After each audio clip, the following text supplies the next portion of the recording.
Hello and welcome to Perks of Being a Widow. Spoiler, there are none. My name is Avalon, and in today's episode, I'm speaking with Jennifer, who lost her husband to a very quick illness.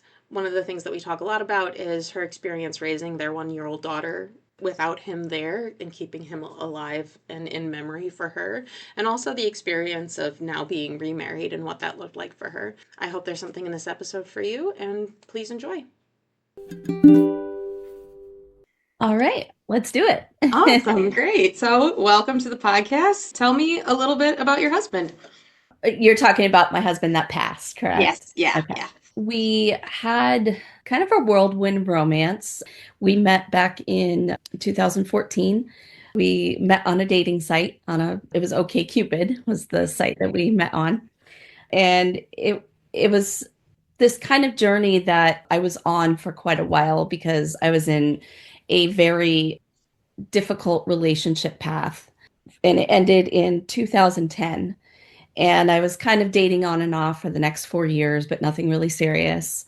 And I was getting kind of the sick of the dating life. I was being ghosted and people not interested in meeting with me. So when I met Dave for the first time, I was like, oh God, this is going to be another just treacherous dating story.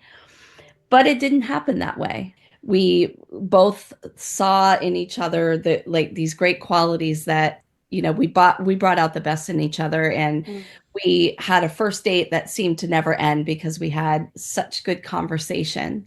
And then I kept seeing him more and more, and we dated for not even a year. And then he came to my parents' house and asked for my hand in marriage, and we went to Disney World. And because I always had this dream of being proposed to in front of the castle and the fireworks, he made that happen for me. Aw. So it was a very romantic proposal. And our wedding was just as fun. We had a lot of people, mostly family, and we just, it was like a fairy tale wedding is what I had, or what Mm. we had. We got to talking about having kids eventually. We wanted to get into a house that was bigger because at the time that we met, we were both in condos. And his condo I ended up moving into because his was bigger.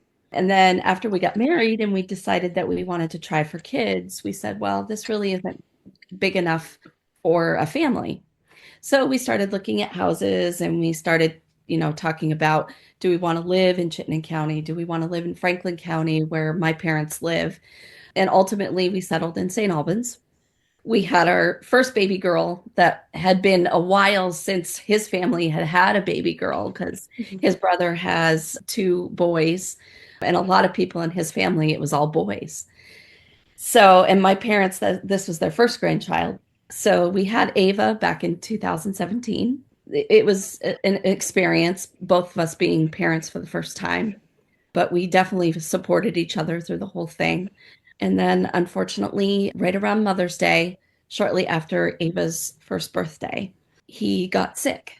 And we weren't sure what it was. We thought it was the stomach bug at first, and he just wasn't getting better. He had type 1 diabetes, and I had type 2, another thing we had in common. And with type 1 diabetes, you can't get enough insulin in you. And he had to be on insulin for pretty much the whole time he was diagnosed with it. And when he was sick, he wasn't giving himself insulin shots. So he went into something that the body does, which is ketoacidosis mode. And he had an irregular heartbeat, and his heart never started up again. I still feel to this day that there's a little bit of guilt there because I shouldn't have left him. I left him to kind of deal with his sickness because Ava was still a baby. I didn't want her getting really sick. And I stayed at my parents' the night that he passed Mhm. away. And I was trying to get a hold of him throughout the night and even into the next morning. And unfortunately, he didn't respond to any of my texts or my calls. And I decided to go to the house the next morning, and that's when I found him. So he had passed sometime during the night, not sure when it was, like when I went back to the house to get some clothes. So I don't know if it happened shortly after I left or it was later on in the evening. So it was devastating. He was the love of my life. I really believed that. And I waited all of this time to find him, Hmm. and then he was taken away so quickly. And I know that's a lot of in depth, but he was one of the greatest people I'd ever known. He was my favorite person and my best friend. We had a lot of great memories, even the short time that we had them. And to this day, I still tell Ava stories about him. She knows who he is. She sleeps with his picture next to her nighttime or her nightstand every night. And I just continue to, let her know who he is all the time. Thank you for sharing that with me. I had a similar experience of in that like I dated, but it wasn't, and then I guess where my story differs is a little is like I never wanted to get married, and then I met Derek, and then it was like, oh, this is why people do this. But yeah, to like meet the love of your life and then to only get like this amount of time with them, like that's so hard. And just, I feel you. Yeah, it was very unexpected because he had never been this sick before, and it just happened so fast, and there was nothing that I really could have done. Even if I Yeah. had been there, I would have been able to get him to the hospital, but who knows There's, if he would have even survived the hospital ride. So yeah. And there's no way to know. yeah, there's no way to know. So you would mention there's like this feeling, a little bit of a feeling of guilt around it. Have you been able to like work through that, like, and work past it? Because really, what could you have done?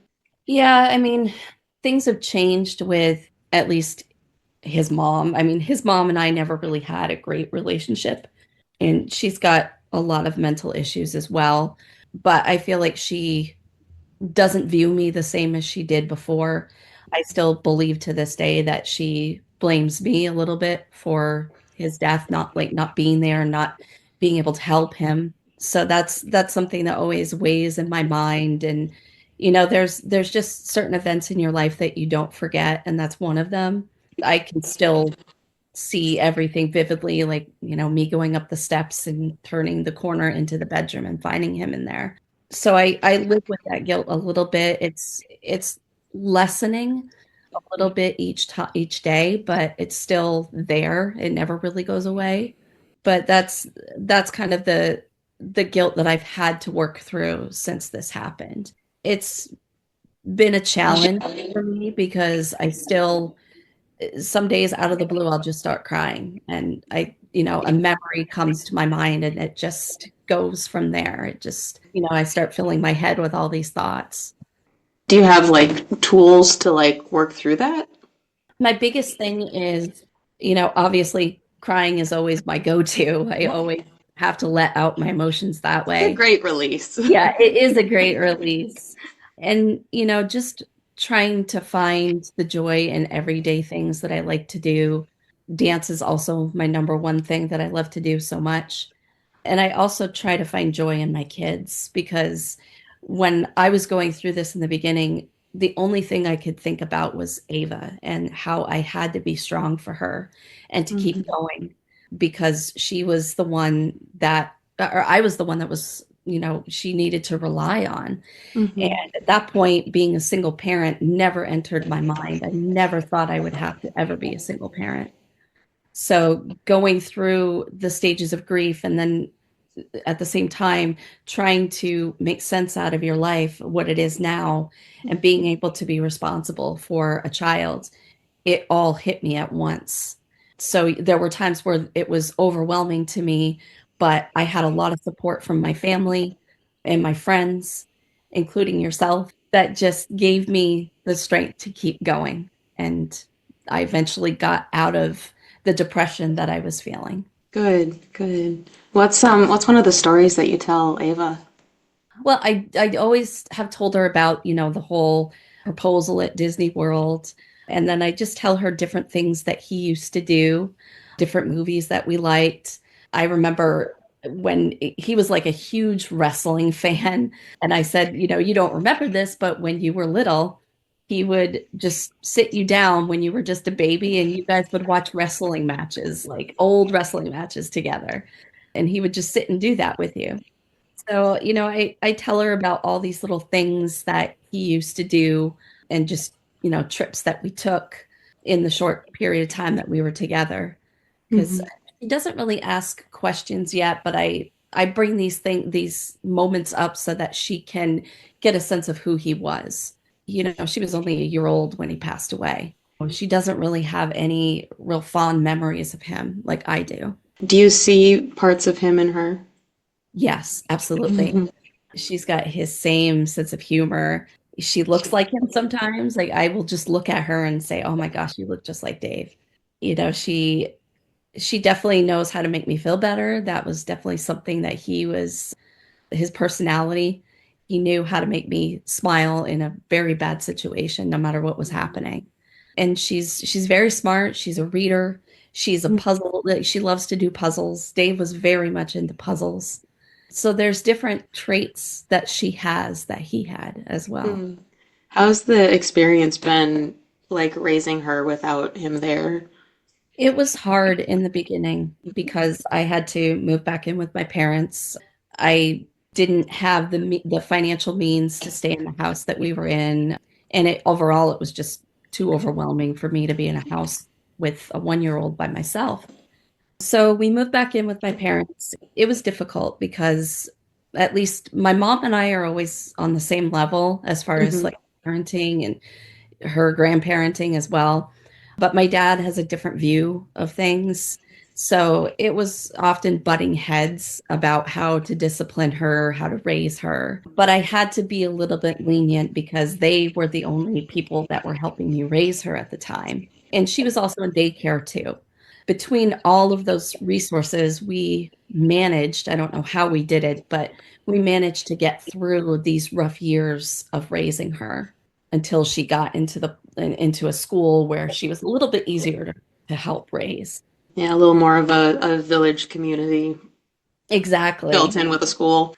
And I wanted my dad to have some influence on her because she didn't have a father figure in her life at that point.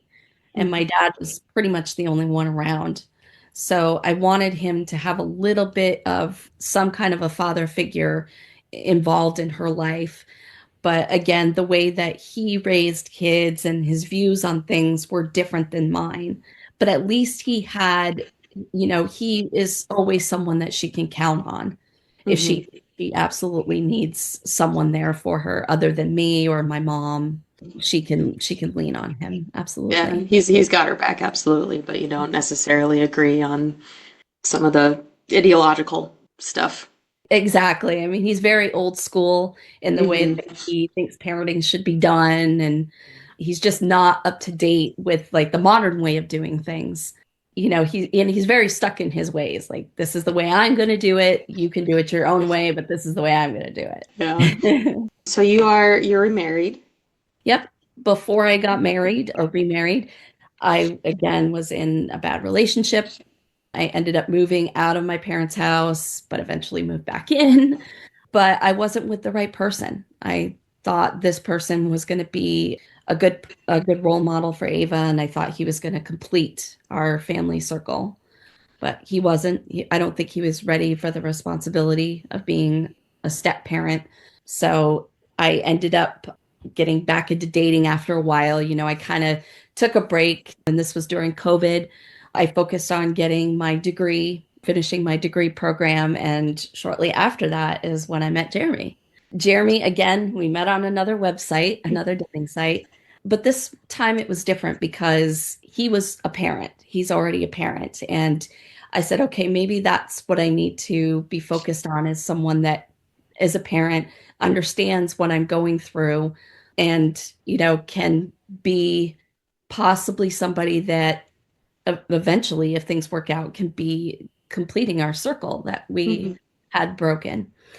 So I dated Jeremy for maybe 4 or 5 months. It was a quick turnaround. We got engaged shortly after that, and then we got married a year later. When you know, you know. Yeah, exactly, exactly. And he was in his late 40s. He was with somebody that he wasn't married to this person, but he had a child with her and things just didn't work out. So he ended up moving out, and I kind of laid all my cards out on the table for him. I said, you've got things that you need to work out. I have things that I have to work out. And then he just magically did everything that I needed him to do. Like he needed to separate himself from this person and he needed to get a place of his own. And he did all that. And then we could, after that, we could start establishing our relationship after that happened. And we were engaged and we were trying to have a child because when Dave passed away, or shortly before he passed away, we were talking about having another child. We were Mhm. in, the talks of it, and we were kind of preparing ourselves when we wanted to start trying again. And at that point, I was not done having kids. It was a dream that was shattered because of what happened. I was even considering having a child on my own before Jeremy came along. And not many people know this, but I was starting to do it's not IVF, it's called IUI. It's basically donor sperm. And I was in the process of doing all that. And I did 2 trials of it, but it didn't take. So I still had one trial that I was going to be left doing. And Jeremy came along and he said, hold off on that. Hold off on it for a while. So him and I were trying to have a baby, and I miscarried twice. Third time was a charm. I had something medically that needed to be taken care of before we tried again, and after that happened, I was pregnant with Carson, Oh, and then we got married shortly after that. So, and now we have a great family life. We bought a house during all of this as well.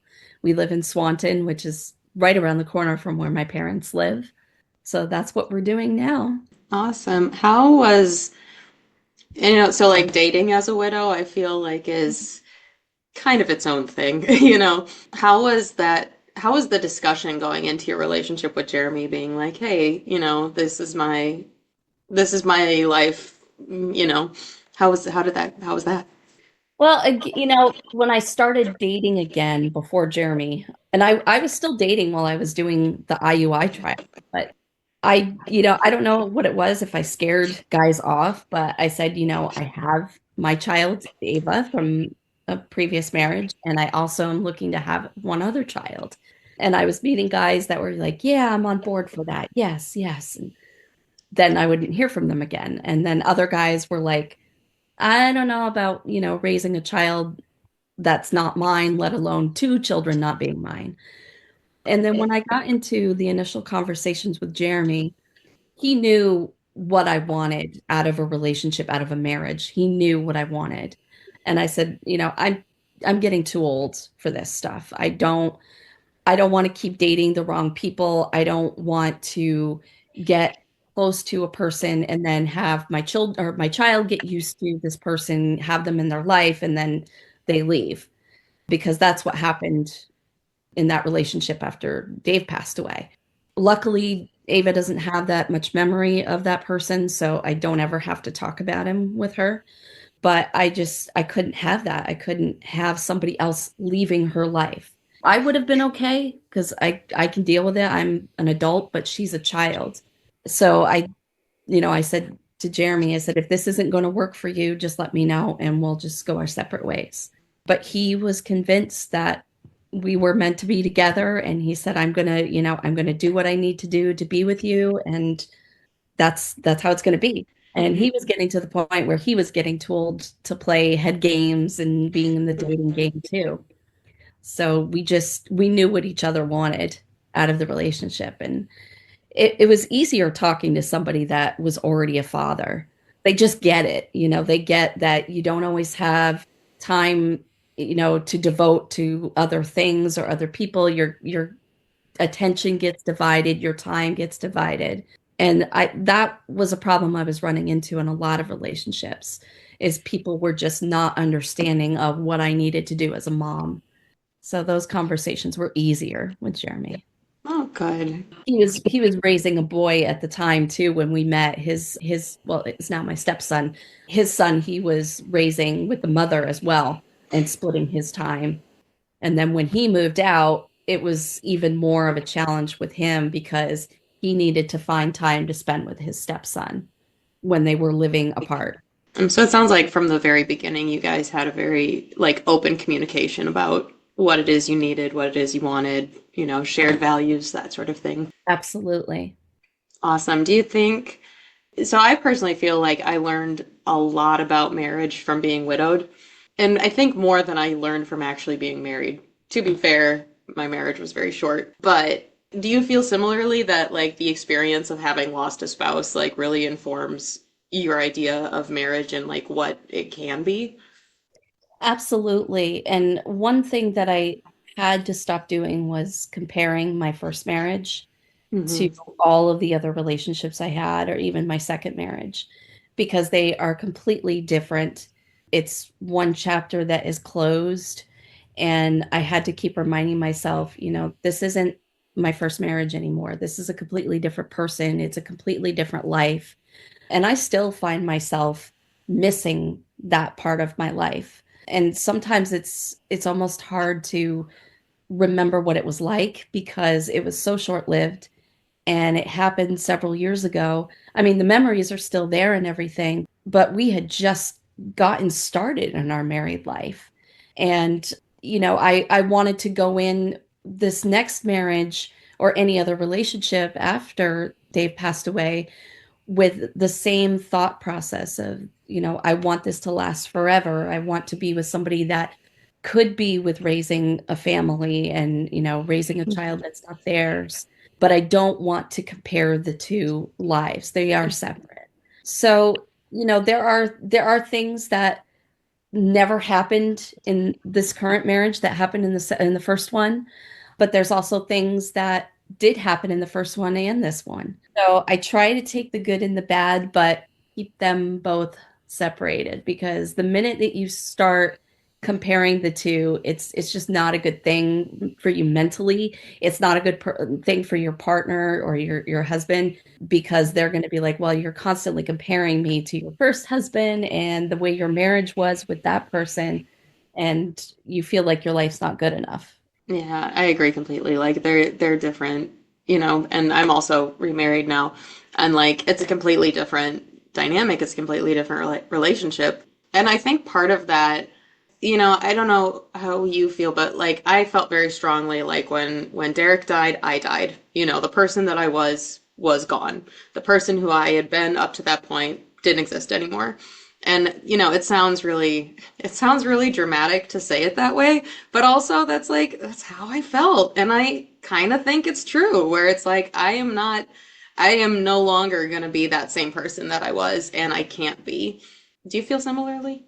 Absolutely. When he died, a part of me died that day. And if not all of me, the majority of who I was as a person died with him that day. I just didn't feel it was like that was me in another life. And Hmm. now I'm living this new life and it's a new me. And it's yeah, I feel it. I feel it, you know, there were just certain parts of me and who I was that was only with him for some reason. It was just something he brought out of me and it just died along with him. So I'm just past 8 years.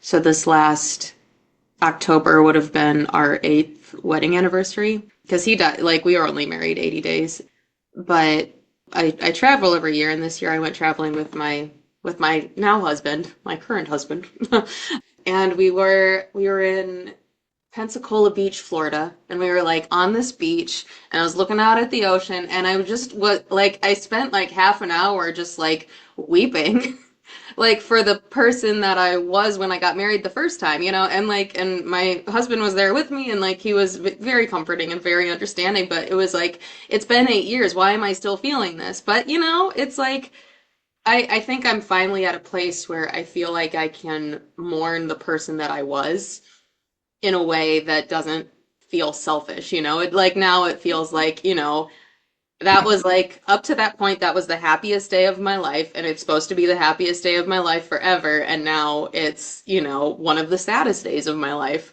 And I was just so overwhelmed by the sadness for like little 29-year-old me. Anyway, I just felt like sharing that.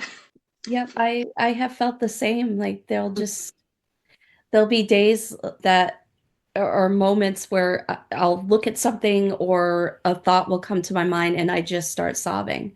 And Jeremy will look at me and be like, why are you crying? And I'm like, I'm just having a moment. And it just, I never know when it's going to come. Like grief will just come into play. And Yeah. then and I said to myself, this has been, it's coming on 7 years for me, 7 years next month. And I said, I shouldn't be feeling all of this grief all of a sudden, but it just does. And it Yeah. never really leaves you. It just kind of hides itself. And then it comes out of nowhere, Yeah. absolutely nowhere. Yeah, and it's I, it's funny because I feel like sometimes like on the days you expect it, like the day, like his death day. I know it. I know what day it is. I'm never gonna forget what day it is. Like it's there. It's always there. And then sometimes it comes and I'm like, "Oh, this isn't so bad." I Mhm. guess this is all right. But then some days it's just a Tuesday and I'm like crying. And it's like, "Why are you crying, Yeah, Avalon?" I don't know. exactly. Like Dave's birthday was this past Saturday, and I wasn't crying, but I guarantee you, like between his birthday and the death date, there's going to be a day in there where I'll just start weeping and for no reason. It used to be on Mother's Day because Mother's Day was the last day that he was feeling good. And then the Mother's Day after that, it was terrible. I was having a bad breakup with the person I was with. And then a few Mother's Days after that, a few years later, I had a little bit of an argument with Jeremy about something. And it was like, I just started crying. I'm like, why is it every Mother's Day I'm crying? And I shouldn't Well, be. and especially like, as a mother, like, Yes, as a mom, I should be, if I'm crying, it should be because I'm joyful, because I'm a right. mom, but it wasn't. Seriously. Well, I will say, you're not crying for no reason. You have a very, very good reason. It's just the timing's weird sometimes. Yes, yes, absolutely. It's like the most perfect reason to be crying, but sometimes it's like, why now though? Exactly. And I do this with movies all the time. I don't know if you've seen the movie Onward. Oh, yeah, I Disney did. movie. Oh, The very end, I was fine until the very end, and I was like, I just started crying. And I was watching it with Ava, and she's like, why are you crying? And I said, I can't explain it right now, but I will in a little bit. And it was that. oh, I mean, valid. I've seen that movie once and I remember weeping just like a little girl. 'Cause like, I mean, it's beautiful and it's like, ugh. To anybody who hasn't seen Onward, go watch it like right now. Wonderful. And Pixar does this to me all the time. If it's not Disney, it'll be Pixar.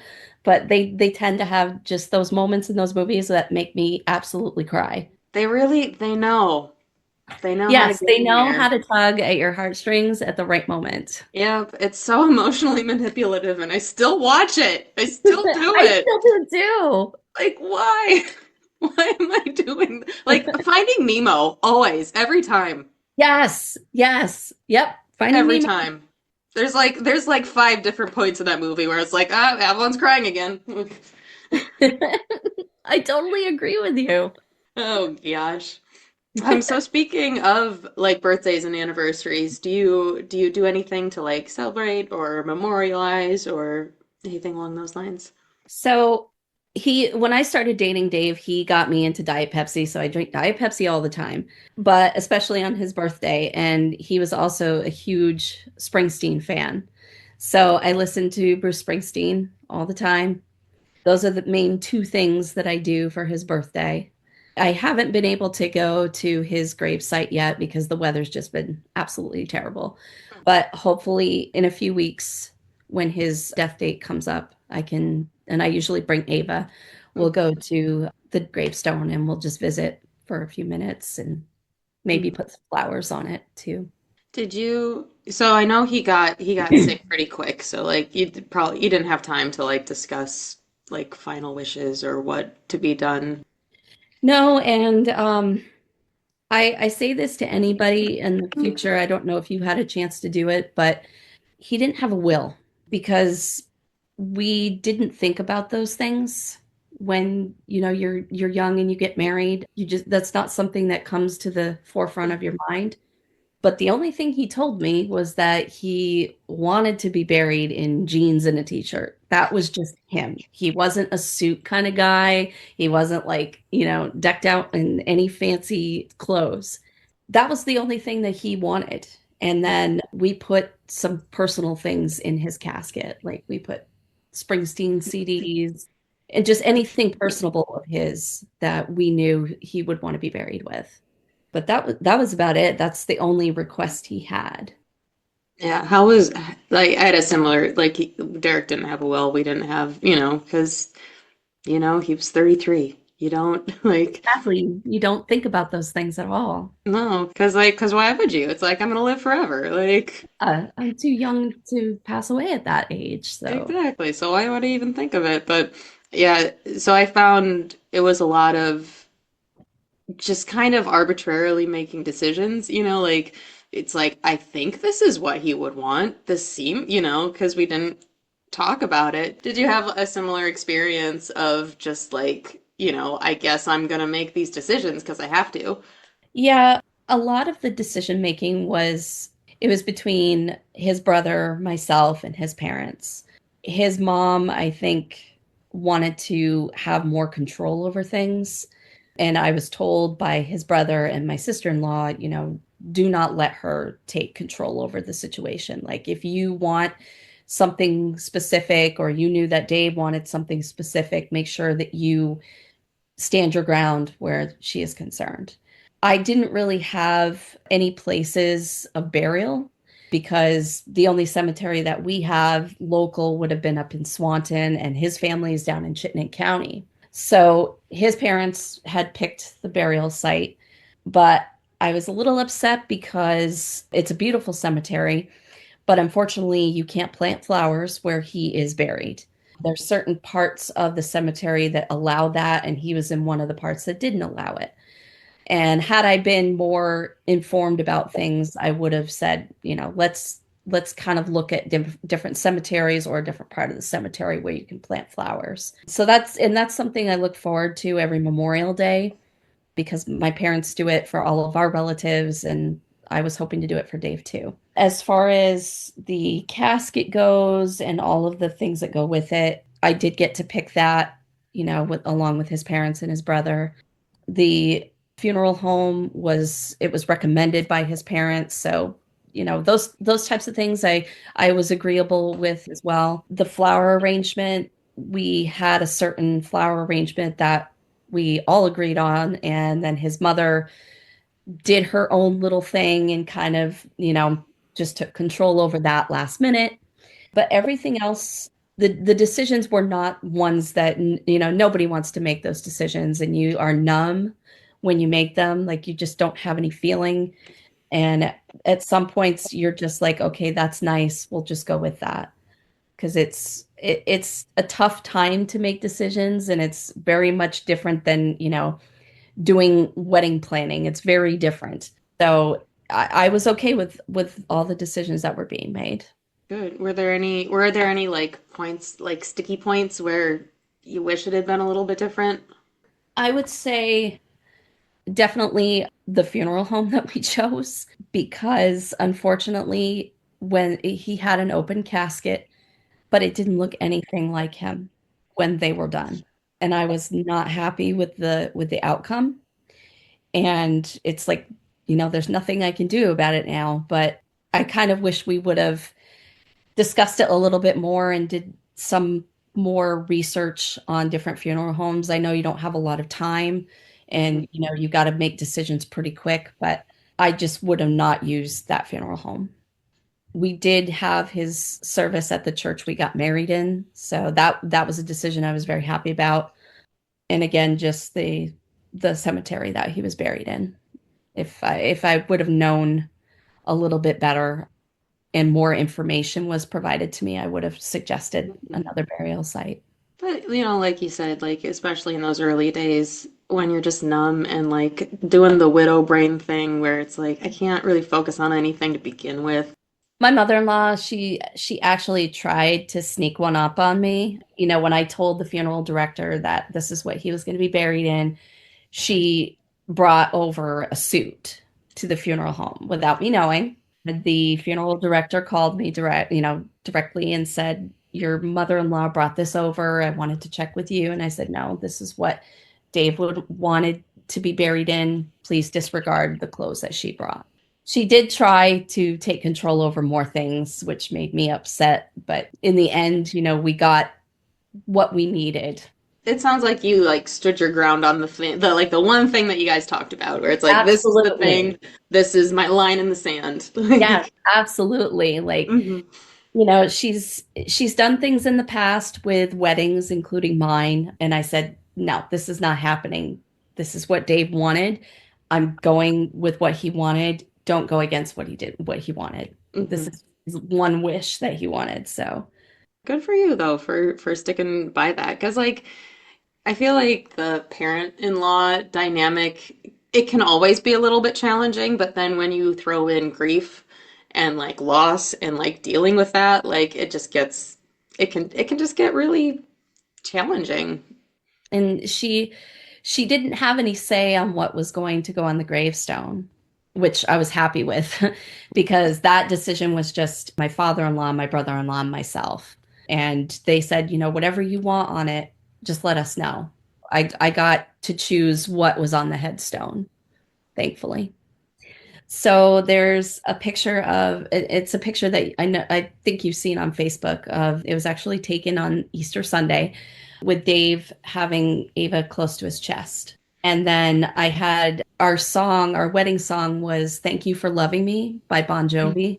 So I just had those words, Thank You for Loving Me on it with like music notes on the ends. So So those sweet. were two things that I just wanted on the headstone. I said, you guys can choose whatever else you want on it, but those two things I really wanted on it. Is there anything that you know now, being almost 7 years in, that you wish you had known like right away? In terms of what exactly?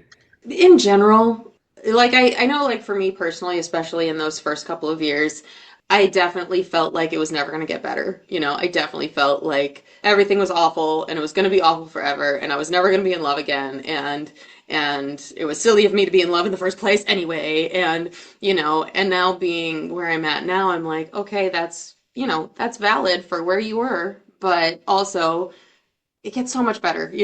Is there anything that you wish you could say to newly widowed Jen? Yeah, I agree with you. Like it's very tough the first couple of years even. And it does get better, but it takes time. And you need to be easy on yourself and not blame yourself for anything. I don't want to get into a lot of religion, but my religion was definitely tested and my faith because Mhm. I kept saying, why did you take him from us? Why did this happen? And it's still there. I still question it. And just for the longest time, I didn't have much of my faith back then because Mhm. this was devastating to happen to myself and to other people, like yourself. Why do things like this happen to good people? Mhm. And why would God put us with somebody that we were supposed to be with all along and then just take it all away? Why does Ava have to grow up without a father, without her father? And that takes time too. And at first, it was all I would do was just blame and say I don't know why this happened, and I still don't know why. No answers, and that's one thing also that I learned is that I'm never going to get an answer for why this happened. And it's hard to live with that. But you just kind of learn to live with it, knowing that you'll never get that answer. Yeah, I found that one of the things that was helpful for me is like I stopped looking for a reason and started looking for meaning. in that, like, there is no reason. The reason was he refused to go to the hospital, and and he got too sick, like that's the reason. And I don't like that reason. That's a stupid reason, But if I look for meaning, if I look for like who I've become out of this, if I look for, how I can help other people and how I can live my life better, like, that, yeah, that's been my experience. Just because, like, yeah, you're right. Like, you can't. There is no reason, and there is no answer. And the more you look for one, the crazier you're gonna be. You will drive yourself insane trying to think of an answer. And I still look to his guidance, to Dave's guidance for things on Ava. I'll just talk to him and be like, okay, we're going through something new. Help me out here. And I She's know, your daughter. Tell me what to I do. know, tell me what to do. So, I know he's with me and he's with her. And at first, becoming a single parent was devastating because I didn't know how I was going to navigate these tough waters. And, every year seems to bring something new the older she gets. But it does become easier. And knowing that I have another person in my life that can help me parent and co parent with her is definitely a good thing. I never thought that was going to happen either. I said, I'm going to be raising her on my own until she's 18. But realistically, my mom kept saying that's you're going to find love again. It's not the end of it's not the end of the world, even though it feels like it. You're going to be able to pick up the pieces and move on. But she was very fond of Dave too. I feel like we all put him on this pedestal because he was just a wonderful person. He just always got along with everybody, including my parents, and they just loved him. So, it was tough even when I was dating Jeremy because again, when I was talking about comparing, they were comparing Jeremy to Dave. And I said, you guys got to stop that. Like, they're two different people. Just try not to do that because it's not going to be good in the end. He's not going to be anything like Dave. And you wouldn't want him to be. Like, No, no, no. There will never be another Dave on this earth, as far as I'm. yeah. And just I would also like I've learned, a lot about the responsibilities of just getting older and trying to prevent things from, possibly happening again, like getting a will, getting beneficiaries out to different aspects of your life, because I learned a lot in that process. I had three people that passed away before he did, or two people that passed away before he did. So I was dealing with a lot of loss in 2017, 2018. I learned a lot from the three people passing. And it's one of those, like, they're the kind of lessons that you're never gonna forget. And in some ways that's great, and in some ways it's like, could we have learned this some other way? Like, Yeah. Besides having to lose a loved one. Yeah. yeah, it's like, could I have learned this just, I don't know, in school? Yes, exactly. It's like, I'm Previous, never gonna forget this, but also, I feel like there could have been a better way. yes, not during this process, not during the grieving stages, Yeah, or again, not even having to learn it while losing a loved one. yeah. I've only got one real question left, but before we get to that, is there anything that we haven't talked about that you would like to talk about? I don't think so. I think you covered a lot. Yeah, the big bullet points. Yes, absolutely. Cool. So I'm calling the podcast Perks of Being a Widow. Spoiler, there are none. It's awful. It's the worst thing ever. But, so this started as a book idea. I was basically looking for anything good in this experience, And then I was like, well, I've never really cared much for small talk, and now I have a way to kill any conversation ever. I'm really great at killing conversation. It's also, actually, I'm going to share this story with you because I think you'll appreciate it. Absolutely. I think it was like a year and a half, 2 years after Derek had died, and I was at a bar, and this guy next to me started talking to me, and I was like, okay, cool, whatever. And we got to the part where, like, I brought up the dead husband thing, and of course, it was an immediate, like, shift, because it definitely changes the conversation right away. But he stayed and he kept talking, and I was kind of like, okay, points for sticking around. And then we were leaving the bar around the same time, and he like tried to kiss me. And I was just like, ugh. And he was like, what's wrong? And I just kind of shouted dead husband and ran away. Like it was just like Yep, that was I it get it. was just like dead husband. Which I think that's a perk of being a widow is like, how do you get out of a weird situation? Absolutely. Just shout dead husband and run away. If you're in a dating situation and it's not going the right way, totally use that. Exactly. Just, because like, what is anybody gonna say to that? No, What? no, they're not going to have a response. They're just And going to be that's like, like okay. all right. But so perks of being a widow. Do you have any perks of being a widow you'd like to share? Oh gosh, that's a tough one. Are there any perks? I guess the only perk, and I don't know if you can actually call it one, is you can share your grief journey with other people. And it doesn't even have to be widows, it can be somebody that's just lost a loved one or had some kind of a loss, because I feel like it's one common thing that we all have. We're all on this grief journey together. We're at different stages and everybody's journey is different, but you can learn different techniques on how to process grief and how to sort of deal with it as you go along, and you can share your stories to people. And it might help other people out, because when you first start on a grief journey, it just feels like it's endless, and it puts you in a dark space and you don't ever feel like you're going to get out. It does get better, as we've been saying, it does get better. It just takes time. But I think having something positive like this podcast, Perks of Being a Widow, is a great tool for people that are just starting on their grief journey or have been on it for a while and are looking for different ways to deal with their grief. So I think that's one of the perks that I see. Great, thank you. Thank you for sharing. Oh, I was just gonna say something and then it fell out of my head. Where'd it go? Oh, but like grief journey. Like I think sometimes we forget that it's kind of a never-ending journey. I think there's a hope or an expectation that at some point I'm not going to be grieving anymore. And unfortunately, I don't think that's true. I read somewhere like grief is just love with no place to go. And it's like I'm not gonna stop loving the people that I love, I'm not gonna stop loving my first husband. So I feel like I guess I'll always be grieving a little bit. It's not the same as it used to be.